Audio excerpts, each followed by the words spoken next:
Ooh, and a squeeze over here is now being contested at Risky. And now, not initially contested, but the rotation. Risky is a big place. It takes a long time to loot. If someone wants to come in from Authority, grab some loot, and go aggressive, they can. You do see Milan, who second place, amazing game there last game around. Game elimination. It's going to be Kiriachi. He's going aggressive, and this is something we expect time and time again from Kiriachi. If he's able to take down the Squeeze, this would be used. The leaderboard would be in shambles. 23 HP and a dream. Squeeze has got a chug splash for his life because it's on the line. Is Kiriachi going in? Squeeze 63 HP. Chug splash is continuing to come out. Crashback coming through, but I don't think you want to do that against Kiriachi. He's going to hit a lot of shots, and I don't know if Squeeze is going to be able to get out. He does. Only one shot taken there. Crashback continuing to come through, but Squeeze is going to go down to Kiriachi.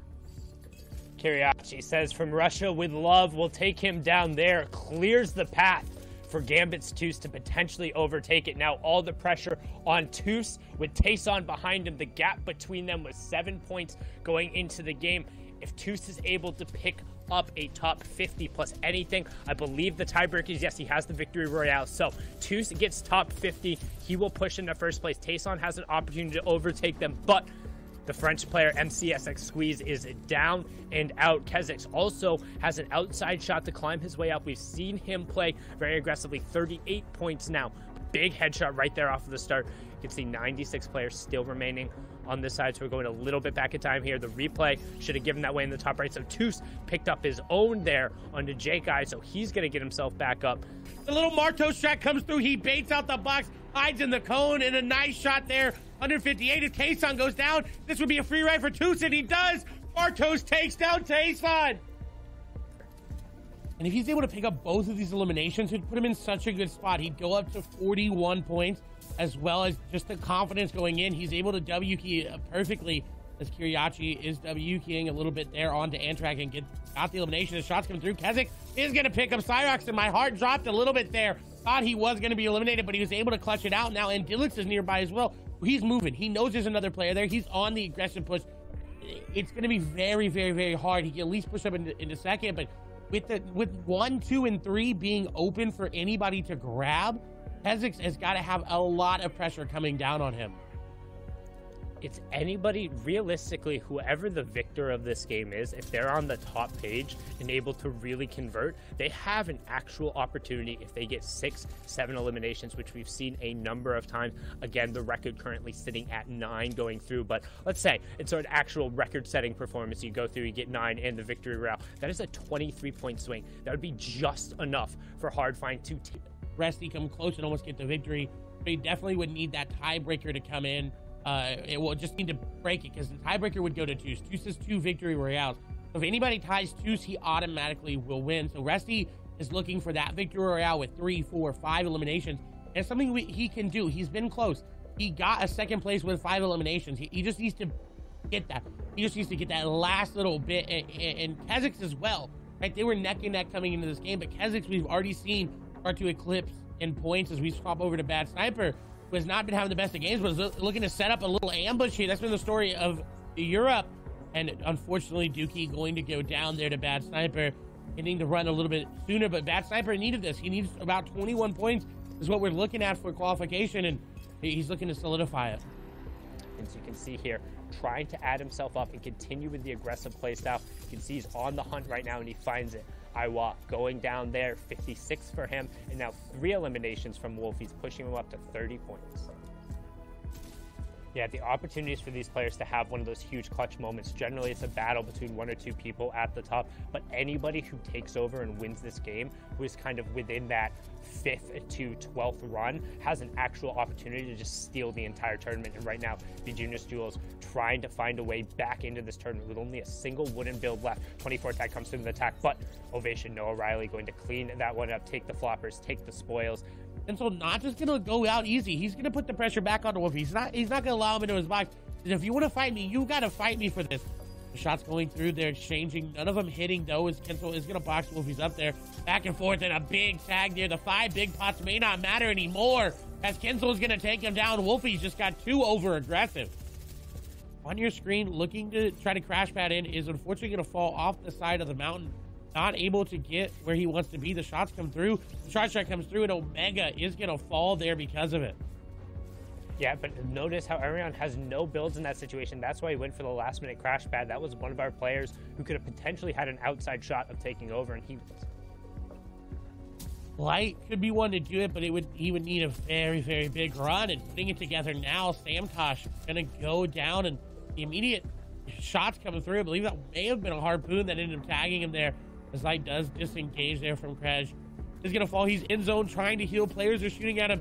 He's gonna get sprayed from above 50 HP. He does have that flopper, but no big shields remaining. He does have time to pop the minis, but this is just really bad for Kezik. He doesn't want to be here. Player on his wall. He's trying to get out. Crashpad's gonna come through. That player gonna be in the box. It's just a mess of where everybody is. Going for the edit shots come through, and Kezik is down. He goes down outside of the top 40. Keats playing spoiler there. No more run for him. Who will be able to push up towards the top, or has it just all been sealed in from Toos? Kiriachi able to come in and take down Xqueezy early on. It's all on the back of Rusty right now, whether or not he can take it away. Currently sitting on 40 points. I believe he's the highest rated player left, getting stuck a little bit on the mountainside there. Server will catch up, takes a decent amount of damage, only has the one mini though, so going to need to start finding picks, and he's one of the few players outside of the zone. Good crash pad angle, but unfortunately not able to chain them together and keep the momentum. Does find a second and catches himself right before hitting a third, which seemed probably like a good call there. Didn't want to get popped back up and potentially be the clay pigeon for the rest of the lobby. I think the reason being he's going to have the shield to do it with. No extra shield in his inventory. 100, effectively like 113 HP. Can't really do much with that in the air, so he has to find something. His passive right nearby. Resty looking for the backside of zone pistol elimination. He's not trying to go out just without swinging, at least for that top three. Again, he's only 1 point behind Kezik, but he was, I think, 5 points behind where Tayson ended up. I believe at 45. Again, the number 55 is where you're looking for. 56 points will get you a first place here, as number 1, 2, and 3 have all been eliminated going into this end game. Passive just needs to look for that top 50, which is going to be around 20. It may be a little lower today. It may be right at 20, maybe right at 21. We've seen it time and time again. He needs an 8-point game, which is certainly doable for a player with the amount of mats and loadout that he's got.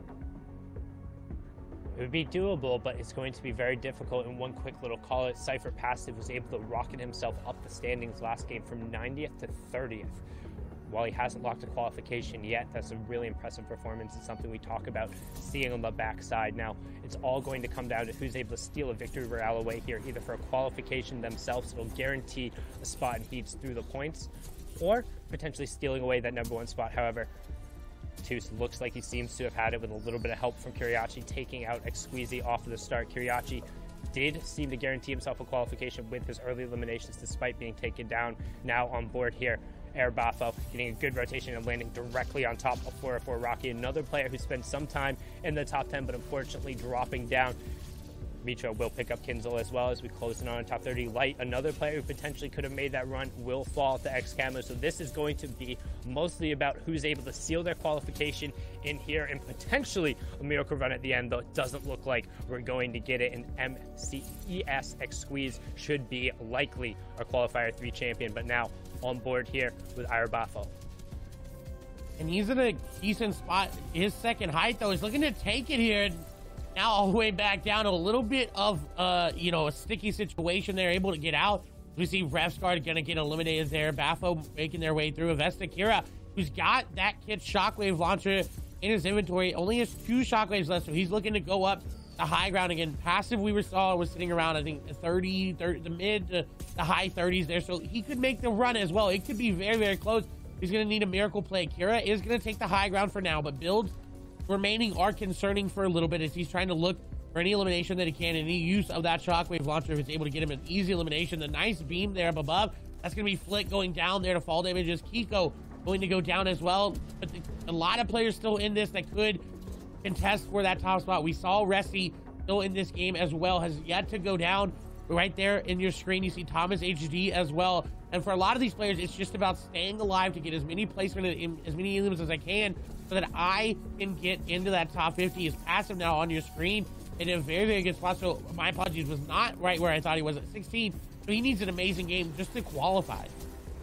Yeah, Passive doing everything he can with that glider grab. No gun. Thomas HD going down. We have our top 15. Another round of placement points ticking over as Noah Riley just on the outside looking in. Bad Sniper picks up Camu. Martaz picks up Cabo. Stana goes down to the Storm. One more to fall, and we'll have our top 10. No miracle runs coming through today. It's all going to be about the final qualification, who can steal away the top 50 and who's able to get the bragging rights of a nice little victory royale on EU. We have Investicuria on the top right, Cypher Passive in your bottom right, who's strung together a nice little string of elims to push himself into the top 5 here. 4 for him, but Investicuria has control. As you see, Martaz going to fall, and we have our top 4 now.